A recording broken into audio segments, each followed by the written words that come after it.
Bonjour, ici Thierry, agriculteur d'aujourd'hui. Alors aujourd'hui, je me trouve avec Adrien et Baptiste qui m'ont demandé un petit coup de main pour réaliser une vidéo. Alors, pourquoi déjà? Bonjour, Baptiste Moroir de l'Institut Saint-Éloi de Bapaume. Nous allons vous présenter un projet PIC vidéo sur le relevage 3 points du tracteur conventionnel. Bonjour, Adrien Solé, donc je vais tout de suite vous présenter l'historique du relevage 3 points. Bon, bah allez, on va voir ça.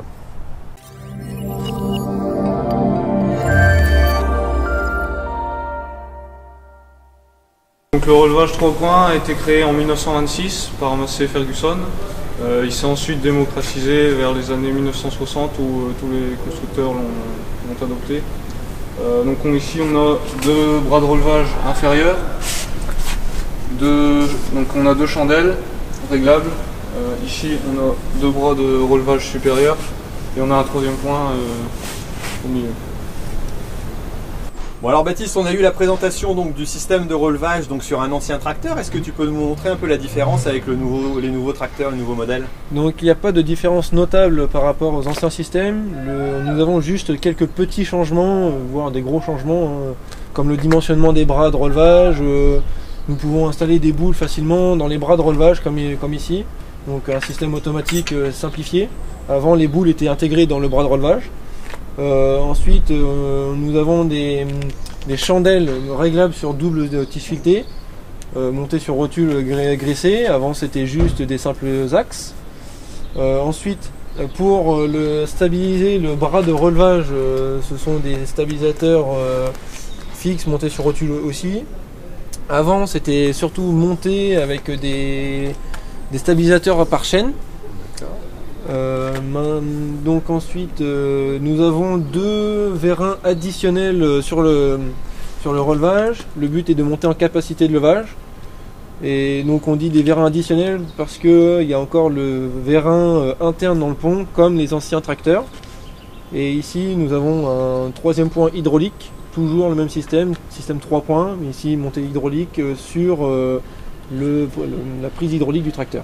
Donc on reste sur une configuration identique avec une attache sur 3 points, on a les deux bras de relevage et puis le troisième point, mais avec des améliorations plutôt techniques quoi, tout à fait. Pour renforcer la capacité. Renforcer capacité, augmenter le dimensionnement des pièces. Le but est toujours d'augmenter en capacité de monter en outils, en gamme d'outils plus grosse et que ça soit le plus solide possible. D'accord, et on va peut-être essayer de voir un peu à l'intérieur de la cabine comment ça se comporte. Tout à fait, on peut regarder.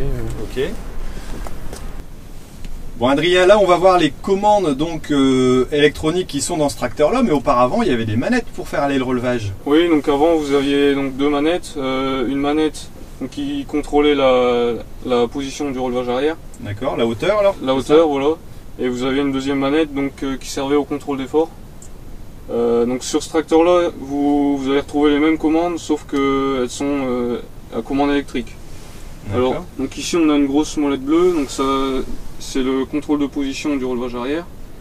On a également une commande de montée rapide du relevage arrière. Sur l'écran ici vous allez pouvoir donc régler la butée haute. Vous allez également pouvoir régler le contrôle d'effort donc du relevage arrière. Donc ça permet de redonner de l'adhérence au tracteur. D'accord. Et quels sont les avantages d'avoir ce système-là par rapport à un ancien système?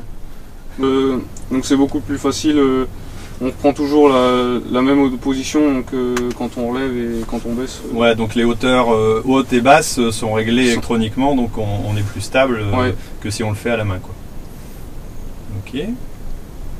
Alors en plus donc de tous ces réglages, il y a des systèmes automatisés qui nous permettent de gagner un peu de temps ou un peu de confort. Alors tu peux me les présenter?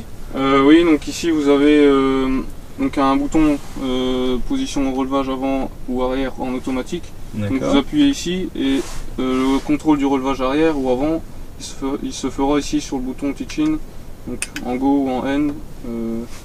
Donc go il va baisser et end il va relever. D'accord. Et là on va voir un peu une présentation qu'a fait ton collègue Baptiste sur un système donc, qui permet de tenir le relevage en hauteur, donc sur un tracteur Fendt aussi pour aller sur un pulvérisateur. Voici une petite astuce qui est très facile à réaliser sur vos tracteurs. Donc, le but est de ne pas décrocher les bras de relevage ni les chandelles. Ce qui est très simple. Donc on enlève la chandelle qui est dans le trou du bras de relevage. On installe une boule sur le bras de relevage. Et on fait passer un tube entre la chandelle et le bras de relevage pour lever au plus haut, au maximum, les bras de relevage pour éviter que les bras de relevage interagissent avec le cardan de transmission de prise de force ou le timon de l'outil qui est ici un pulvérisateur.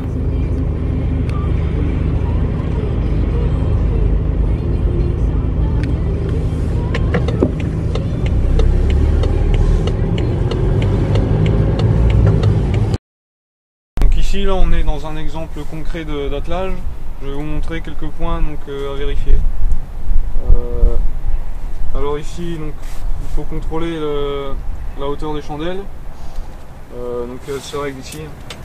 Ensuite les stabilisateurs doivent être libres au champ et bloqués sur la route.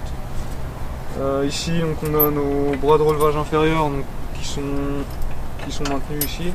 Notre troisième point qui est mis donc, dans la lumière. Donc, il doit laisser la charrue se guider toute seule.